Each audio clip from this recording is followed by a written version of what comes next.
Everyone, कैसे हैं आप सभी। तो सबसे पहले आज हम बात करने वाले हैं भारत और मालदीव के बीच में जो कि यूपीआई सेवाएं जो शुरू करी गई है, तो उसके बारे में पूरा डिटेल्स यहां पे जानेंगे। और सबसे पहले आपको ये बताते हैं कि भारत और मालदीव के बीच में जो संबंध बिगड़े थे उसका क्या मेन कारण था, मालदीव में क्या क्या स्थिति इस समय है, मालदीव भारत से क्या क्या आयात करता है, इसके बारे में भी पूरा डिटेल्स जानेंगे।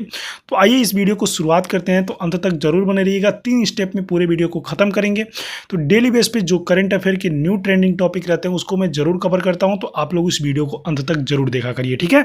तो आइए बात करते हैं। यहाँ पे देखिए, आपको पता होगा कि मालदीव के कुछ समय से रिश्ते बहुत ज़्यादा खराब चल रहे थे, जो कि वहाँ के कुछ सांसद से जो कि उनके द्वारा इंडिया बायकॉट का जो गैंग चला था, जो कि उनके द्वारा कहा गया था कि इंडिया को बायकॉट करो, तो जिसको आपको पता ही होगा कि नरेंद्र मोदी जी के द्वारा खुद ही स्वयं में इस मतलब में इन्वॉल्वेशन लिए और ये खुद जाकर के मतलब बीचों पे, इंडिया के बीचों पे जितने हैं मतलब लक्षद्वीप वगैरह, वहाँ पे जाकर के इन्होंने बताया कि हमारे देश में भी ऐसे ऐसे खूबसूरत चीज़ आपको देखने को मिल जाएंगे, आप लोग कृपया मालदीव में विजिट ना करें। तो जिसके वजह से वहाँ पे टूरिज्म को बहुत ज़्यादा देखा जाए कि घाटा हुआ है। तो इसी के लिए वहाँ के जो राष्ट्रपति हैं मोहम्मद मुइज़ू, जो पिछले दिनों राष्ट्रपति यहाँ पे भारत में आए थे, तो उन्होंने आह्वान किया कि आप लोग हमारे देश में ज़रूर आइए, टूरिज्म को बढ़ावा दीजिए और आप हमारे देश में पूरी परिवार के साथ भी आ सकते हैं, आपको मैं फिर से बुलाने का निमंत्रण देता हूं।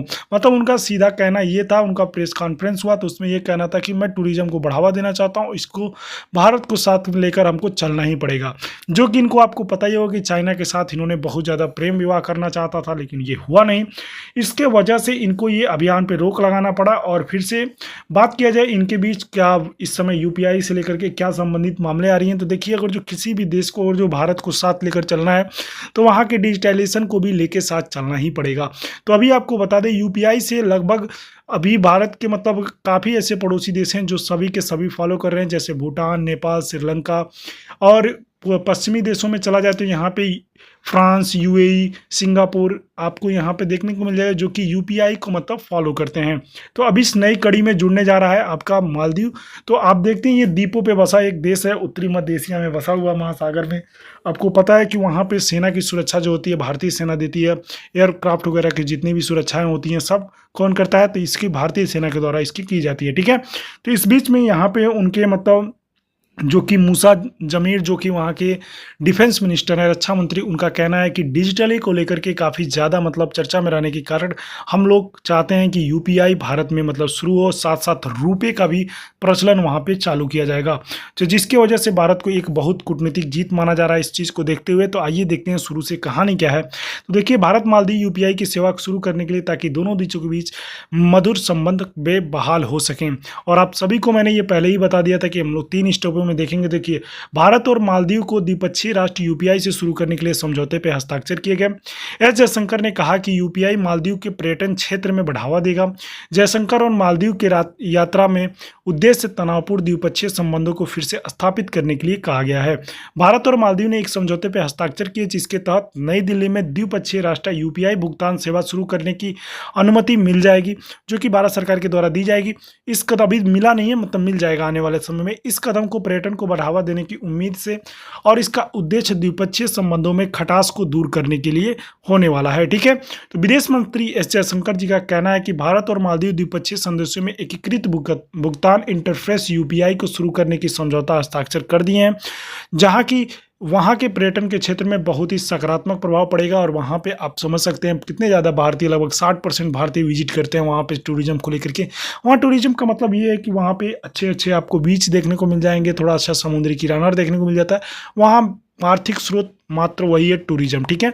जो कि कुछ दिन पहले जो इंडिया बायकॉट का नारा लगा था उसकी वजह से इनको बहुत ज़्यादा वहाँ पे मतलब आर्थिक संकट देखने को मिला। तो फिर से इन्होंने भारत से आकर के खुद ही वहाँ के राष्ट्रपति जो थे मोहम्मद मुइज़ू, वो खुद आए और भारत के सरकार से निवेदन किए कि आप अपने नागरिकों को हमारे यहाँ भेजिए, जिसकी वजह से टूरिज्म को लेकर के एक बहुत ज़्यादा बढ़ावा किया गया, ठीक है।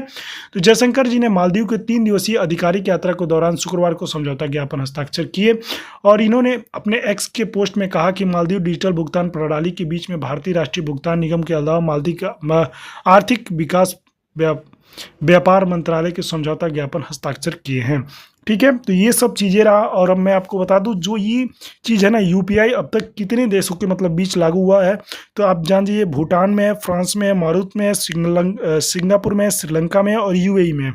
अब रुपए की लिस्ट देखा जाए तो रुपए में अब मालदीव भी आ जाएगा शायद, लेकिन अभी फिलहाल में ताज़ा में कौन कौन चल रहा है, मतलब भूटान, नेपाल, आपको मालदीव, मारुत और सिंगापुर और यूएई, रुपए का भी मतलब प्रचलन वहाँ पे चलता है। फ्रांस में आप अगर जो एफिल टावर पे विजिट करेंगे तो वहाँ पर भी आपको देखने को मिल जाएगा यूपीआई से, मतलब किस तरह से वहाँ पे पूरी तरीके से अब यूपीआई एक्सेप्ट कर लिया है अन्य देशों ने। भारतीयों के जितने भी पैसे हो सकते हैं वो सब लोग अपने यूपीआई से पेमेंट कर सकते हैं। ठीक है, तो इस तरह से ये पूरा रहा खबर। आई होप कि वीडियो कैसी लगी होगी, तो अपने दोस्तों के पास जरूर शेयर करिएगा और चैनल को सब्सक्राइब जरूर कर लीजिएगा। Thank you so much.